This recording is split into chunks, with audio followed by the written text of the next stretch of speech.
Está escrito em Jeremias 29, versículo 11, o seguinte: porque sou eu que conheço os planos que tenho para vocês, diz o Senhor, planos de fazê-los prosperar e não de lhes causar dano, planos de dar-lhes esperança e um futuro. Meu irmão, minha irmã, quem de nós em algum momento não leu este texto bíblico assumindo-o completamente para si? Quem em algum momento não recebeu esse texto de alguém como uma palavra de conforto e afirmação da presença e dos propósitos de Deus para a sua vida?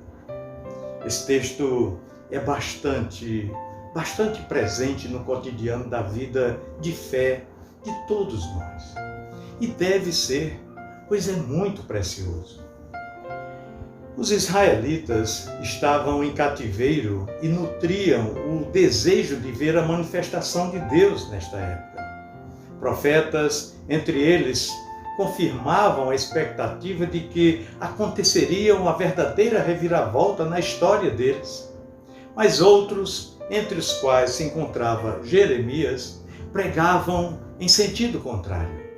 Eles diziam que Deus estava cuidando deles, sim, e tinha bons propósitos para o futuro deles, mas que iriam permanecer em cativeiro.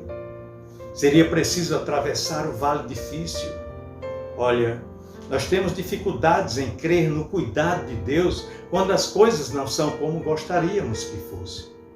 Há pessoas que, diante de dores, de problemas e provações, imediatamente caem em culpa e angústia, deduzindo que se algo ruim está acontecendo com elas é porque estão em pecado e então Deus as está punindo.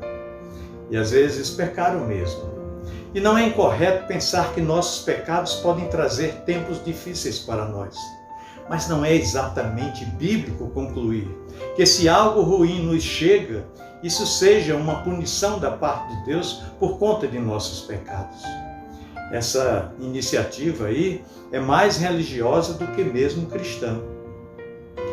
Se Deus fosse punir-nos toda vez que nós pecamos, então viveríamos sob o peso de dores e tragédias, porque nós pecamos todos os dias.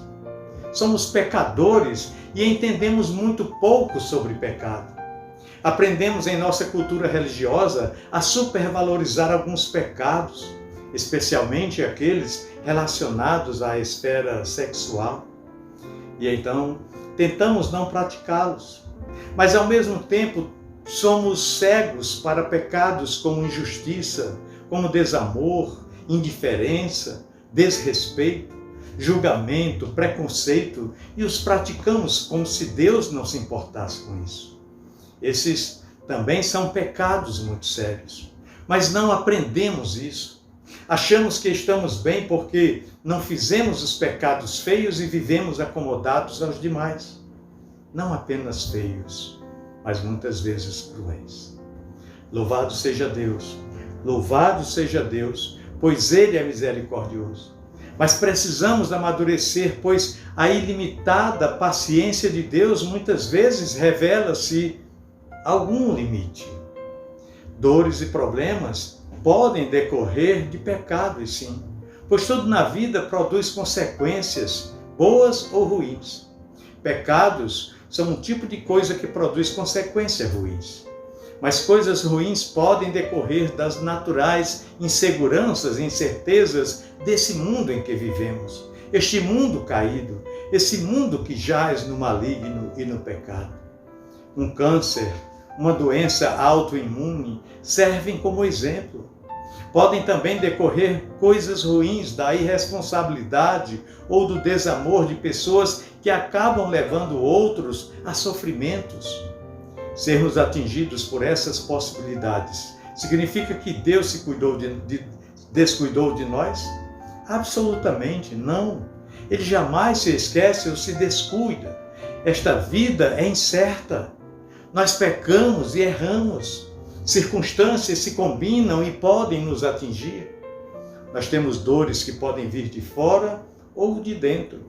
Há as que podemos entender as suas causas e outras que não.